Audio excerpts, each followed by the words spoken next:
Hey everyone, and welcome back to the channel. Today we're going to list 5 tips for long-term investing you should know. Let's get right into it. Number 1. Get your finances in order.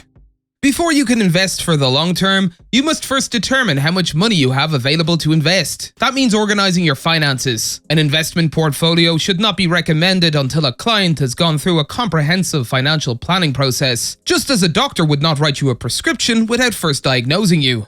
Begin by inventorying your assets and debts, develop a reasonable debt management strategy, and determining how much you need to fully stock an emergency fund.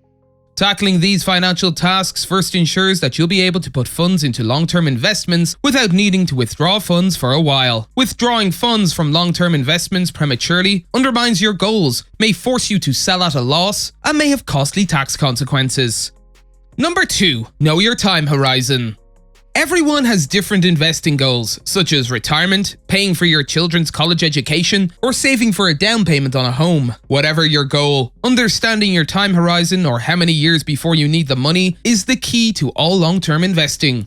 Long-term investing is usually defined as 5 years or more, but there is no hard and fast rule. Understanding when you will need the funds you are investing in will help you choose appropriate investments and how much risk you should take on. Dorenda King, a certified financial planner with Urban Wealth Management in El Segundo, California, suggests that if someone is investing in a college fund for a child who is 18 years away from starting college, they can afford to take on more risk.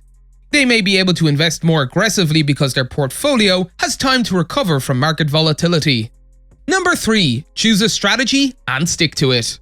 Once you've established your investing goals and time horizon, choose an investing strategy and stick with it. It may even be helpful to break your overall time horizon into narrower segments to guide your choice of asset allocation. Stacy Francis, president and CEO of Francis Financial in New York City, divides long-term investing into 3 categories based on the time horizon: 5 to 15 years, 15 to 30 years, and more than 30 years. The shortest time frame should be more conservatively invested, with 50 to 60% of the portfolio in stocks and the rest in bonds. The most aggressive may go up to 85 to 90% stocks. Francis said, "It's great to have guidelines." He then added, "But realistically, you have to do what's right for you."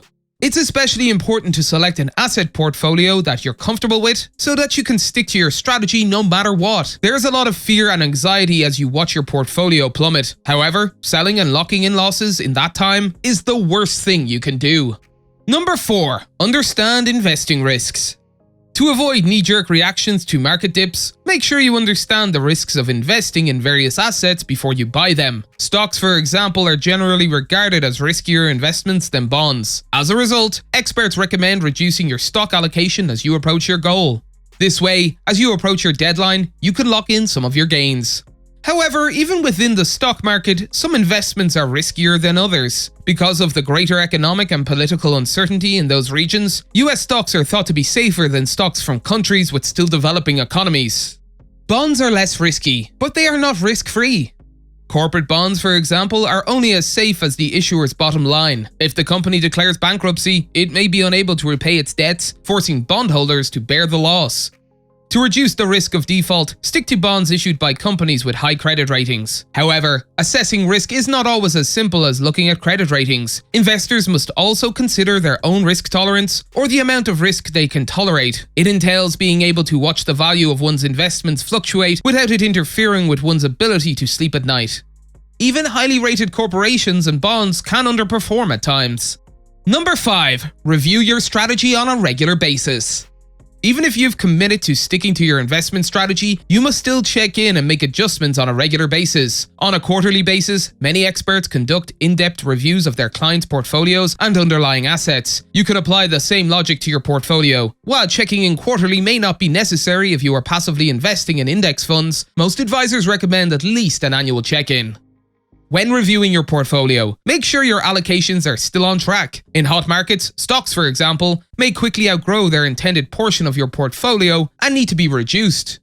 If you fail to update your holdings, you may end up taking on more risk with your money than you intended, which has its own risks. That is why regular rebalancing is critical to sticking to your strategy. You should also double check your holdings to ensure they continue to perform as expected. Look for changes in your own situation too. A financial plan is a living, breathing document. Things can change quickly in one's life, so it's important to have those review meetings periodically to be sure a change in their situation doesn't prompt a change with how their money is being invested.